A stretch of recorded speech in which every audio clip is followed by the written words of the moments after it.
stonewall parents and tax-paying citizens to access the instructional materials and textbooks that their children will be learning from. Good evening. My name is Laurie Cardoza-Moore. I'm the president of Proclaiming Justice to the Nations. Our mission is to educate Christians about their biblical responsibility to stand with our Jewish brethren and defend the state of Israel against the rise of anti-Semitism. We accomplish our mission by producing award-winning documentary films and television programs, broadcasting them in 200 nations, reaching 2.6 billion viewers globally. We've designed this program, PJTN Online, with you in mind. So this is your opportunity to ask questions or email us comments at pjtn.org. And of course, throughout the program tonight, if you have a question, we are going to take your questions at the end of the program. If you have a question, I hope that you'll go ahead and just send us a message on Facebook, and we'll get to your questions at the end of the program. Since our mission is to educate and activate Christians, Jews, and all people of conscience to stand up against anti-Semitism in your community, I want to give you the opportunity to share anti-Semitic incidents that are going on in your community and provide you the opportunity to ask questions on how you can confront it. I never thought I would see the day that my generation would witness the alarming rise of anti-Semitism. We see anti-Semitism growing globally because of the false accusation that Israel is an apartheid state. This further fuels the BDS movement, or boycott, divestment, and sanctions movement against Israel. So you may ask, what is BDS? Well, to boycott Israeli products and or businesses, divest, D stands for divest, from companies that do business with Israel, and sanction Israeli products. However, anti-Semitism is also growing among Christians. It is replacement theology that historically has fueled anti-Semitism in Christianity, using the New Testament scriptures to justify unbiblical teaching. Anti-Semitism is born out of ignorance. The purpose of our award-winning programs is to confront that ignorance with biblical truth, equipping Christians around the world so that they can confront this age-old hatred in their community. God told the prophet Obadiah in the last days he would wipe out the descendants of Edom because they stood by while their brother Jacob was held in captivity and they did nothing. How will God judge the church if we too, in our generation, stand by and allow anti-Semitism to grow unchecked without any response from Christians? How will God judge the church? Because we have stood by, Christianity has stood by throughout the centuries, during the pogroms, during the Inquisition, during the Holocaust. And by and large, with the growing movement of anti-Semitism globally, there is barely a word coming out of the Christian churches. Unfortunately, that anti-Semitism has now infiltrated our children's textbooks and instructional materials. As our children return back to school, they are being indoctrinated with revisionist history, including the lack of Holocaust education. It is critical for us to realize that we are jeopardizing our constitutional republic by allowing unconstitutional pro-Islamic content to be taught to our children in K through 12 schools. Last month, I was in Texas meeting with a group of concerned parents and citizens who are equally troubled by the content in their children's textbooks. Through the now decades-old influence of Pearson-published textbooks and the Institute of Religious and Civic Values, American textbooks and instructional materials are feeding our children a daily dose of a distorted view of the history of our country and our Judeo-Christian values that our foundation was established upon. PJTN is on the front lines in this textbook battle. We are exposing the agenda and educating parents, grandparents, and tax-paying citizens to mobilize in their local school districts. If you are not familiar with PJTN, I want to encourage you right now to go to pjtn.org and learn more about the growing threat and how you can get involved in your community. It is so important that we teach our children about the close bond between America and Israel and the importance of why that bond remains strong. God told Abraham in Genesis 12:3, I will bless those who bless you and curse those who curse you. The Hebrew translation would be, God would say, Abraham, I will bless those who bless you, and he who ignores you, I will utterly destroy. That's important for us as Bible-believing Christians. We must protect the future. Your continued partnership and financial support will go a long way to help make our biblical mandate possible. It is because of your prayers and financial support that we are able to make the difference. We will not keep silent. We are on the front lines at PJTN, and it comes with a cost. I am personally inviting you to join me on the front line of this battle. Your financial support is vital to combat the enemies of our values, who are massively funded and determined to defeat us. We're going to watch a short video about another way that you can support PJTN. Look at this.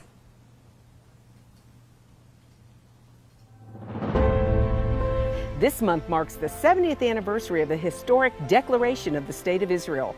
God's sovereign hand can be seen all over this land.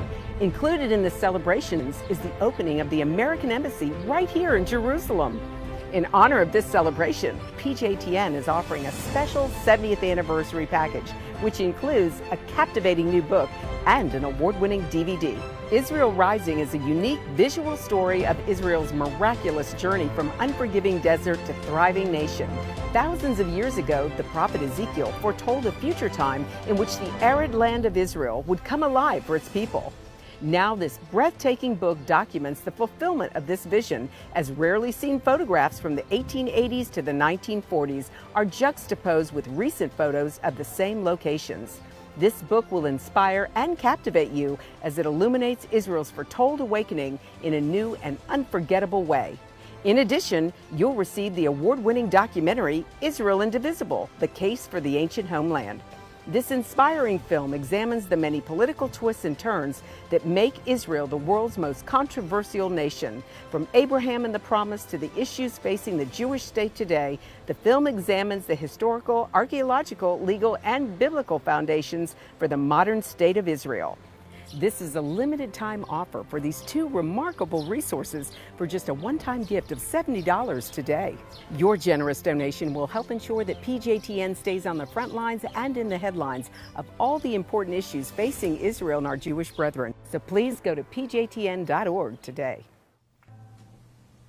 In March of this year, we launched a new initiative called Igniting the Torch to the Next Generation. This campaign is focused on reaching our next generation of communications and media students. We are going to help equip them so that they can take this biblical message to their generation. On tonight's program, we are going to hear from one young man who has decided to address this threat head on. His name is Chris Willis, and he is a senior at Granbury High School in Granbury, Texas. After learning about this growing trend, he decided to run for local school board. And of course, last night or yesterday, he was invited to address the Texas State Board of Education to confront the issues and the lack of education history that is being, or inaccurate and biased history that is being taught to students across the state of Texas.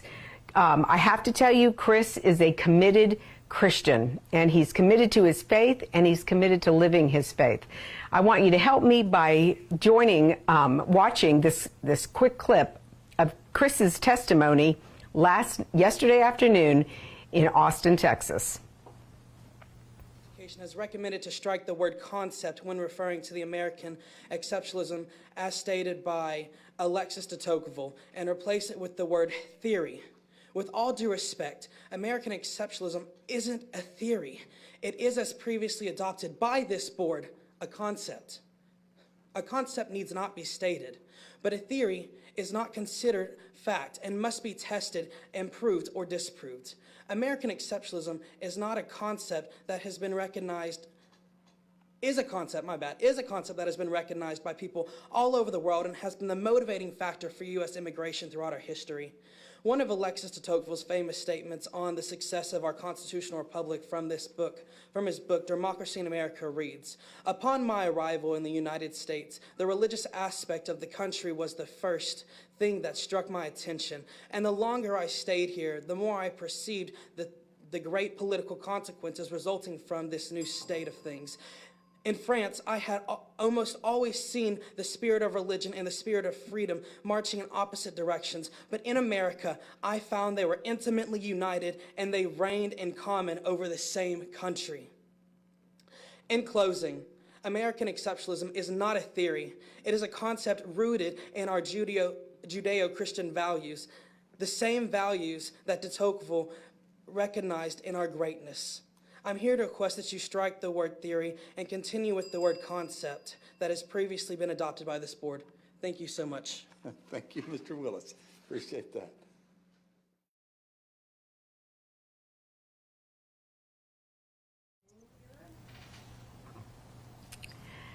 Chris, welcome to PJTN Online. I want to thank you for joining us tonight, and I want to congratulate you on a great testimony yesterday in Austin, Texas. Tell us about that experience. This is the first time you've done this. Yeah, it was super amazing being able to get involved and being able to support my community. And I got to go down to Austin and just really represent what was happening and speak into the lives of people and help make a change.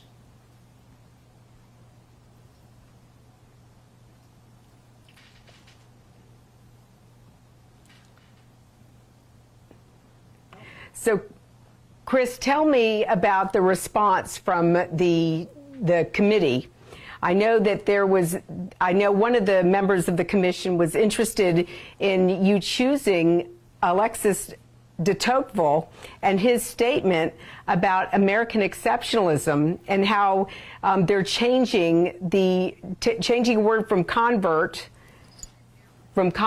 to theory, and you took issue with that. Tell us about the response from the committee. Yeah, the committee they really took the response and they really enjoyed the response. And I actually remember her asking me that question yesterday. Yeah, this has got horrible. And they were just kind of amazed by my response to what was happening with it. And they were just excited to receive it.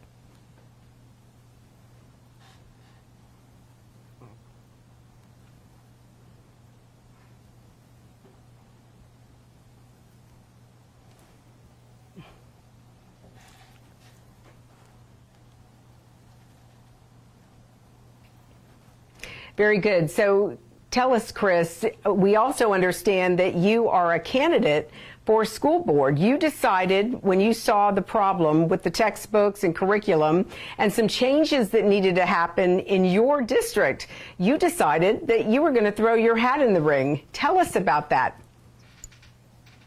Yeah. So really, I've just always been involved in students' lives and in my school district, and I've loved being involved in helping them.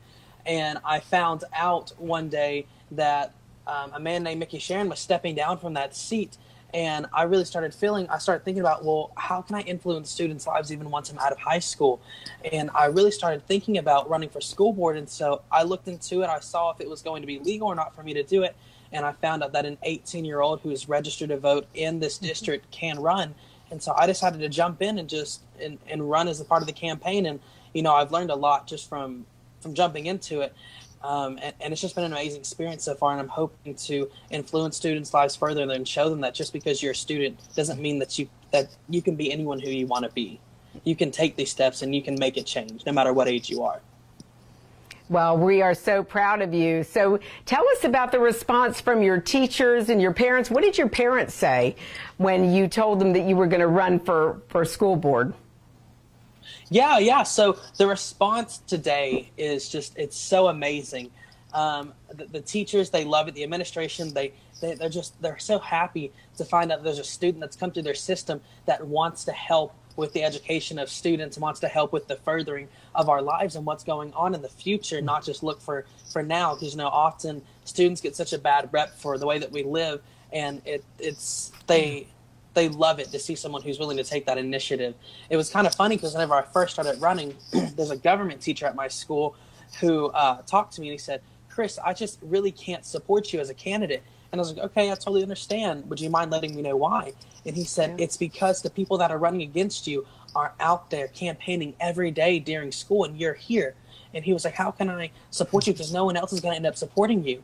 And I was like, sir, what do you mean? He was like, you can't campaign while you're at school because you're in school learning. And I was like, sir, I don't have to campaign. I'm in school with some of the most influential people every day. I'm in there with the teachers, with the administration, with the students. I get to talk to them about what's going on every single day. Those are the people that are going to go out. The students may not be old enough to vote, but they're going to go home and they're going to tell their parents what's going on. They're going to tell them that I support them. They're going to tell them that I stand for what's right and what's going to be for them. And they go back and they tell their parents, and their parents on November 6th will be at the voting polls, and they will vote for Chris Willis for Place 3 school board. And that's the kind of response that I received for it. And that teacher, he was like, whoa, that's amazing. You have my support now. And I was like, I need to have your support because I'm here to further our education and help our students and to help you guys as teachers to be able to teach what you want to teach and be in a good environment, a good and a safe environment to teach.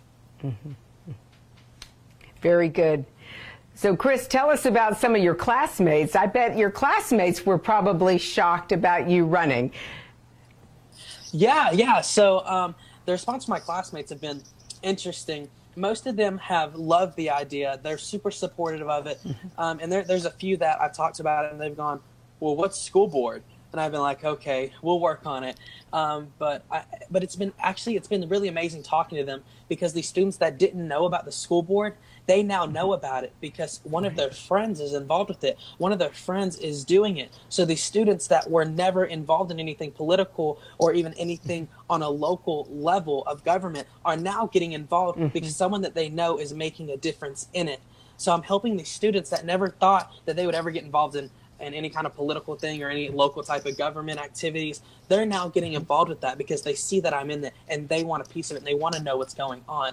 So the students are taking this opportunity to learn more and they're loving it. They love the fact that there's a student running to support them. They absolutely love it. And then there's a few students who joke around about the idea of, if I make it, can I fix the dress code? And I'm like, sorry, I have bigger problems to deal with, but the dress code, it'll be worked on one day, but that is not my decision to make. Right. So this is a great way for you to encourage some of your classmates for a civics assignment to even attend a school board meeting. Because, Chris, I'm sure you realize that education is one of the top 10 issues that people vote about. People are concerned about across this country. But it is the least attended or participated election. Very few people even know who their school board members are. How are you going to work to change that in your community? So my biggest thing is I'm already changing it. And some people would ask, well, how are you changing it? Because look at this unique situation. A student, an 18-year-old student, senior in high school, does not run for school board. That's almost unheard of. It's only happened one other time in Texas history, and it was a student down in Pearland, Texas, and he ran. And so I'll be the second one in Texas history, as far as I know, to ever run, and let's hope win. And so that's really just bringing the community together. And one of the big things for me, though, to really get the community involved is whenever I'm part of the board, I want to enact just being able to live stream our board meetings, because I visited, like you were talking about, I visited the Texas State Education Board yesterday, and I had a meeting with them, and they live stream their meetings. They live stream the whole thing. But our board meetings on our local level are not live streamed. And so I've stressed to them, I've told them, hey guys, if we live stream this, so many people will get involved, whether it be older people who just can't be there, the younger generation, you will see a spike in younger people getting involved and watching these videos, because they may not be able to be there. They may be at work, they may be at home and not have it right there, but they will want to watch and they'll want to see what's going on in their community. People want to know what's happening in their community, but they want to have access to it. Our problem right now is we don't have access to it unless you're sitting in that building at that exact moment. And if you miss it, you miss it. You're not going to see it again. You can read the notes from it, but that's all you're going to have. But whenever we live stream these meetings, people are not only going to be watching at that moment in that room, or all around the country, or all around the world, even if they wanted to. You can watch them, but then you can go back after the board meeting's over. You can re-watch those videos, because they will be put into a library where you can go back and you can access them. So I think that's the best way to help the community getting involved, is to give them a chance to be involved.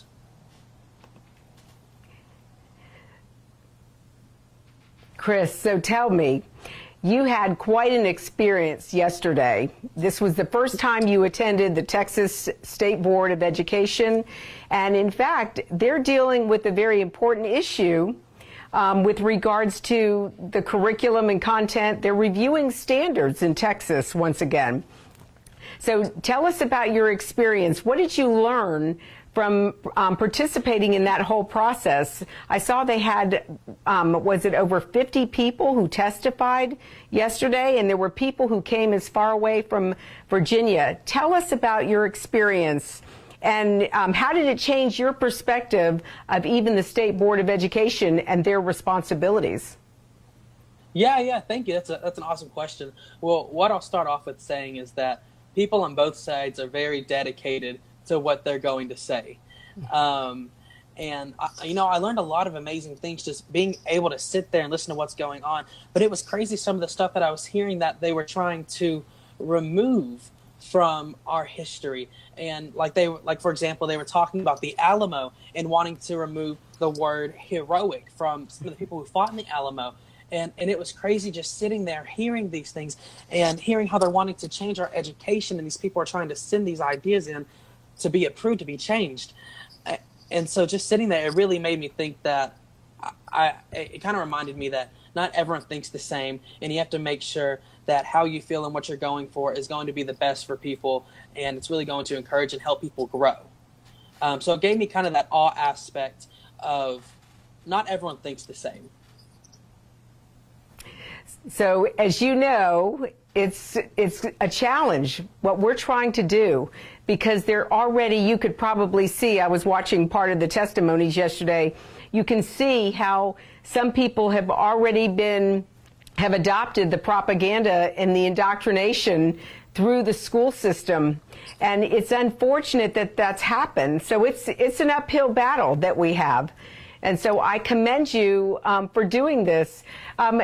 Chris, tell us, what is your hope to achieve if you get elected as a school board member? What do you hope to do? What's going to be your focal point? Yeah. Well, just being involved in the school board, whenever I'm elected to be on the school board, I would just like to be a part of a growing community and make sure everything that's happening there is positive. One thing that I did talk about earlier with you was transparency and live streaming meetings and making sure that we constantly have transparency in our school board, that there's honesty, there's no hidden agendas. Man, that's a big deal for me. Oftentimes, people will get involved in these areas and they have their own hidden goals that they're wanting to help themselves with. But being involved with the school board, it's really like, I just want to be involved to help the students and help the community. Another thing that's a very big topic right now in our nation, no matter where you go, is school safety. I want to make sure that our school safety is our top priority at our school. I want to make sure that we're able to have people like resource officers on standby at our school. I want to have at least one resource officer at every single school, because what we've had in the past is we have 10 schools. And at the time last year, we had 2 high school resource officers who were hired. And they were both at the high school campus, and they would travel to all the other campuses. What good would they do if they weren't on these campuses to help them if they were in a crisis or a need? So that's one of my other big issues, getting involved. I also want to look at, where is our money going? What is it being spent on? Is it educational for our students? Is it going to help our students grow? Is it going to help them go out into the community and help them be a positive influence? I don't want to spend money on wasteful items like putting a giant coffee bar in the school. And it's like, as nice as it is, and as nice as the coffee that would be to come from it, it's like, that's not going to help our children down the road and help them in life with achieving these educational goals that they're trying to pursue. Also, I hate coffee, but that's a whole nother thing. and so those are some of my biggest issues looking at going into it. One of the things I would make is mandatory if you get elected is that during the civics classes that there are field trips to school board meetings for the students. It's a great way to engage the younger generation to get involved in the political process and become informed about how local government works. So I just want to commend you for taking this issue on, and I pray God's blessings upon you in this endeavor. And, let me ask you, Chris, if there's one thing you'd like to say to your generation about the importance of being involved in the political process, about being involved in, even with the school board, local politics is so critically important. All politics is local. We've heard that saying. What would you say to your peers, to your generation, about being involved in the whole electoral process? Yeah. Well, the first thing that I will say that I might not necessarily have to do with politics, but the first thing that I would say is you matter. You really do matter as a person, no matter where you may be in life or how you feel. You do matter no matter what age you are. And now what I will encourage you with is if you did want to get involved in this political process, is we need more young, strong people to be involved in this political process. And me personally, I would even say more young, strong Christians to be involved in this political process, to help our country get to this point that we want to be at, to help us stay in this amazing growth that we're in. And the best way to get involved is just to jump right in. I mean, you're not going to know everything at first. No one ever does. And you never learn it all. You really never do. But it may look hard, it may look tough, but you will get there. You'll achieve that goal. You'll make it to that next point. Next thing you know, you'll be going to these meetings. You'll be involved with these people, and you'll meet people that you never thought that you would meet before, and you'll be able to influence these people who are right below you. You can let them know who they can be in life, what they can do, and that they do mean something, and that you can change an entire generation just by the words that you speak and how you act. Very good. Well, Chris, I want to thank you for taking time from your homework to join us tonight and to share your insight. And you give hope to those of us who've been fighting this battle. We always wonder, are the young people, are the millennials and the next geners, do they know what's going on? And do they care? Yeah. And to see your passion, to hear you articulate your message, it just is it's encouragement to me. So I want to just thank you again for joining us tonight. I want to tell our audience we're going to cut to a short break real quick.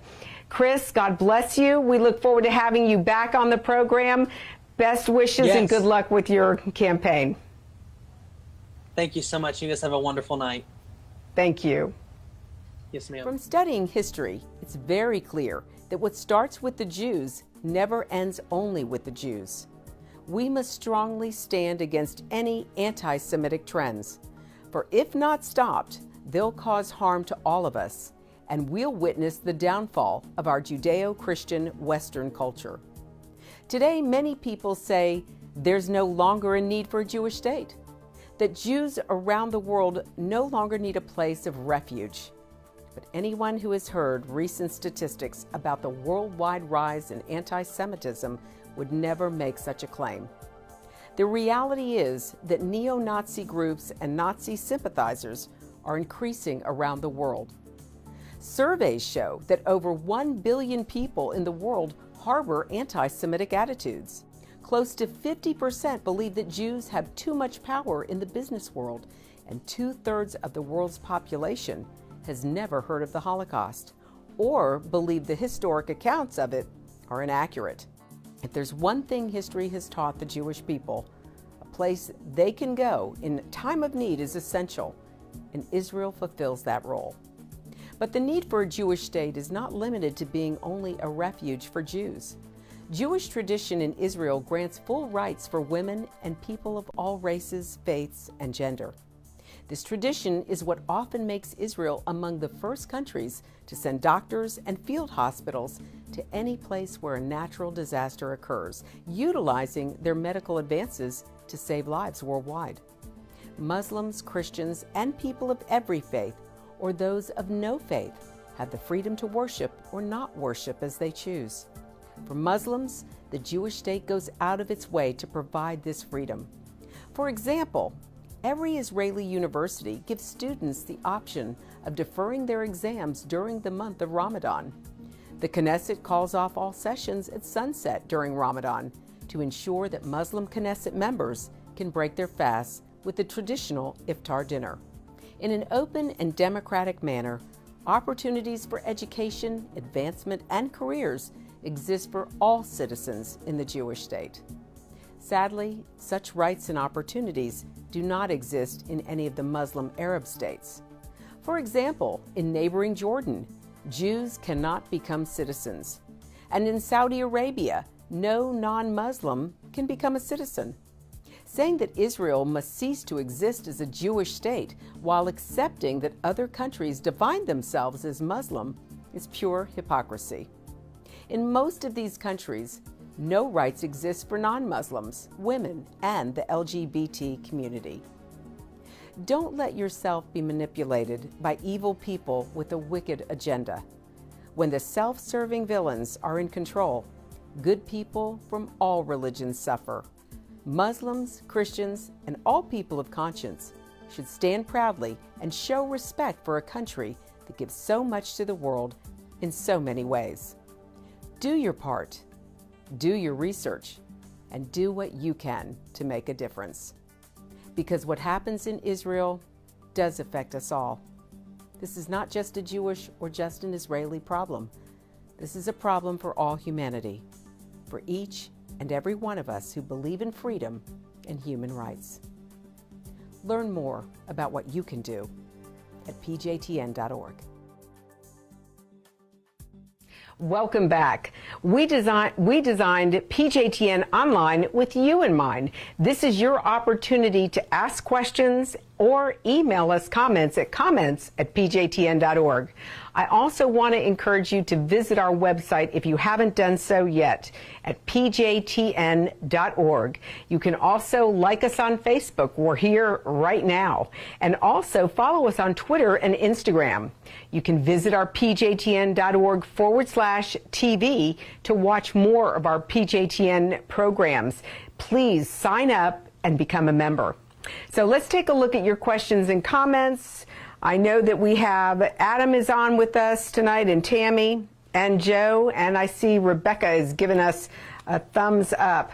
I just want to remind you all that this program during the week, because our Focus on Israel shows broadcast on Daystar, on God TV, and another 19 different global media outlets, we get emails from people all over the world asking questions. A lot of the questions and a lot of the emails we receive are very positive. Christians thanking us, telling us that God has shown them very similar things.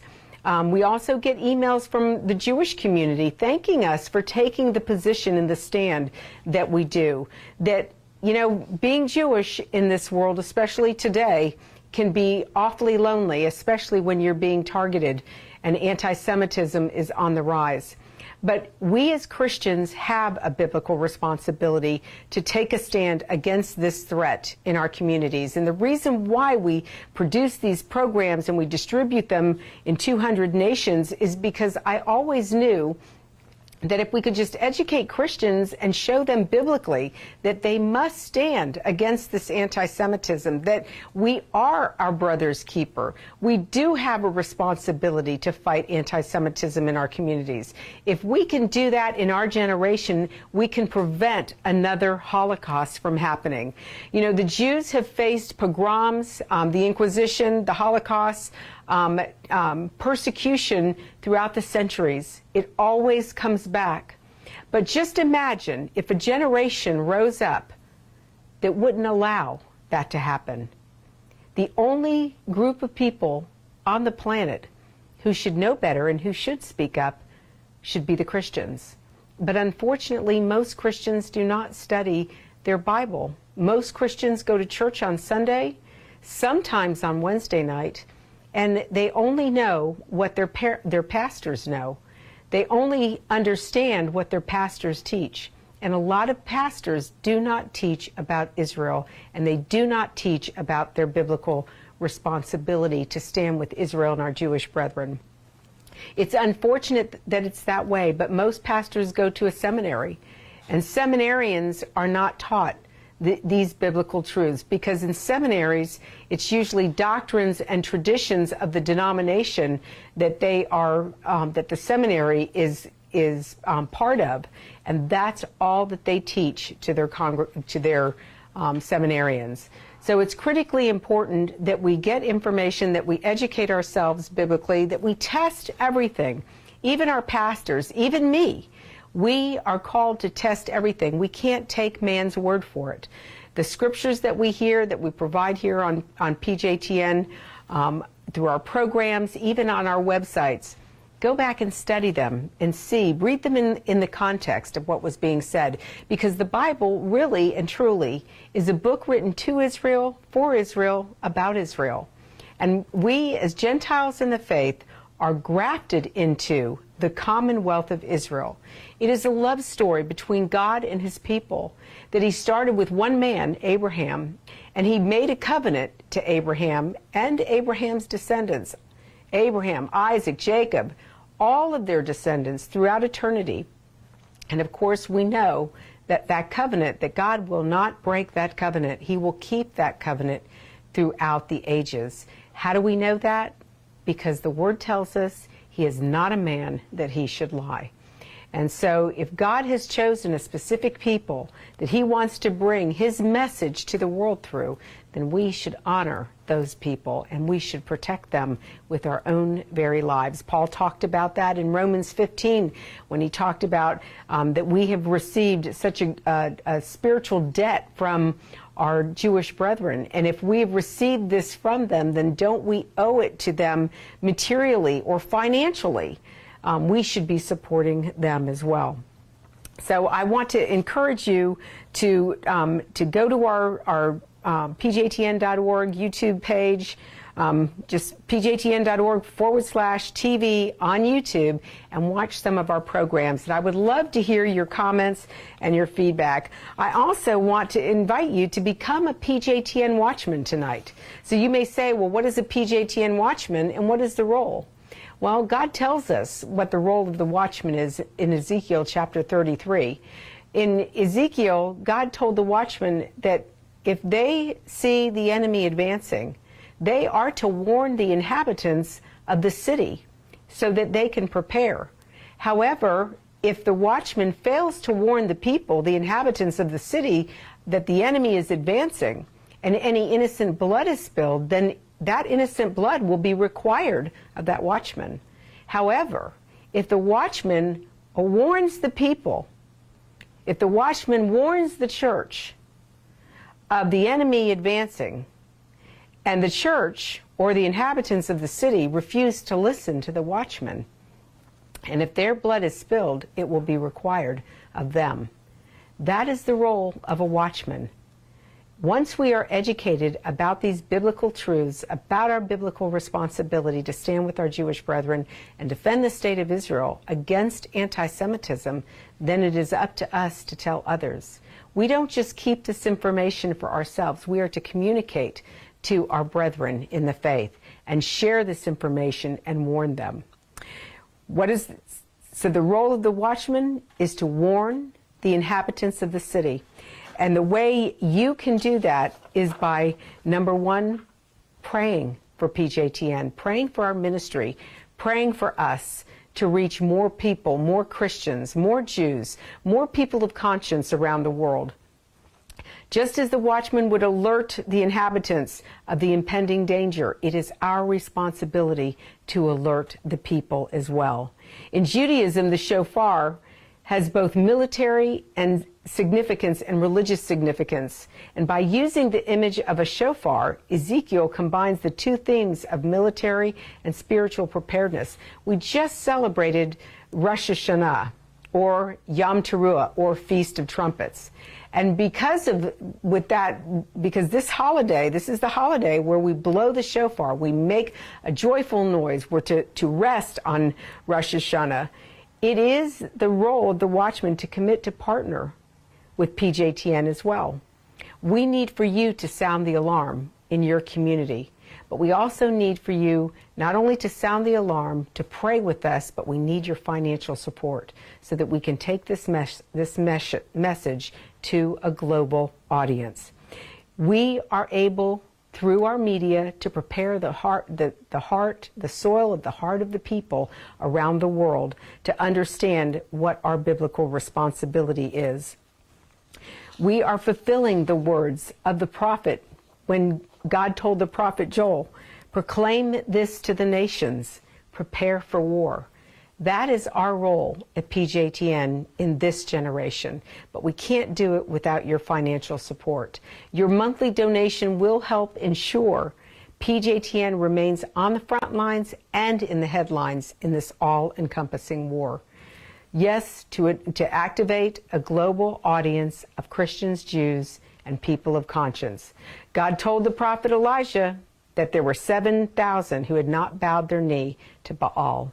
And unfortunately, there is a false teaching, a false doctrine that is permeating the church called replacement theology and supersessionism. And unfortunately, I know because I hear this I do receive some emails from Christians who say the most horrible things I've ever heard about the Jews. And of course, that is because of years of anti-Semitism. So you may be asking yourself, what can I do? And how can I make the difference? Well, I just gave you 3 opportunities. But I want to encourage you to prayerfully go before the Lord and ask Him what He wants you to do. You know, Henry Blackaby years ago, when he wrote Experiencing God, he said that if you want to get in the middle, if you want to be used by Almighty God, then you need to find out where God is working and then put yourself in the middle of it. Ladies and gentlemen, we're living in the last days, and God is right in the heart of Jerusalem. He's right in the heart of Israel. And we too, as Christians, should have the apple of His eye, or our eye, the same as the apple of His. So our goal is to sign up 7,000 new PJTN Watchmen. Just $20 a month is all it takes to help us take this message to a global audience.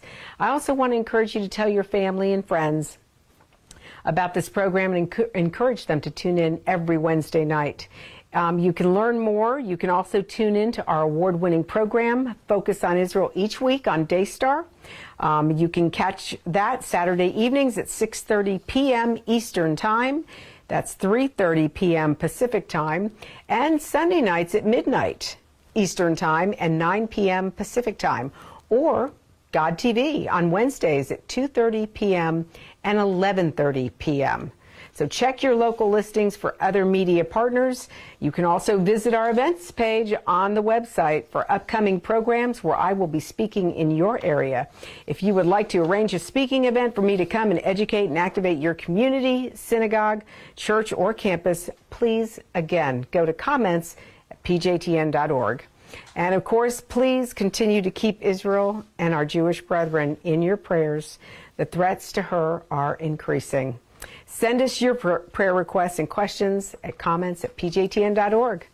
I want to thank you for joining us again this evening. God bless you, and thank you for all you do on behalf of our Jewish brethren and for the state of Israel. We'll see you next week on PJTN Online.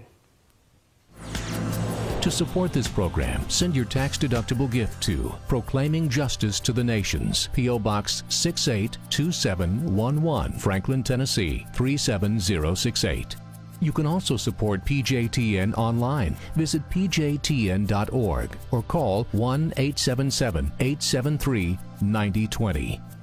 Anti-Semitism has reached epic proportions, and Israel is now surrounded by nations who seek its destruction. For Israel to lose just one battle would mean losing everything. As Christians, it is our biblical responsibility to stand with our Jewish brethren and Israel. PJTN needs your help to reach more Christians with this urgent message. Please visit our website to become a member today and order our award-winning documentaries. You must decide that you won't be silent. Sign up now at pjtn.org. God bless you, and thank you for your support and prayers.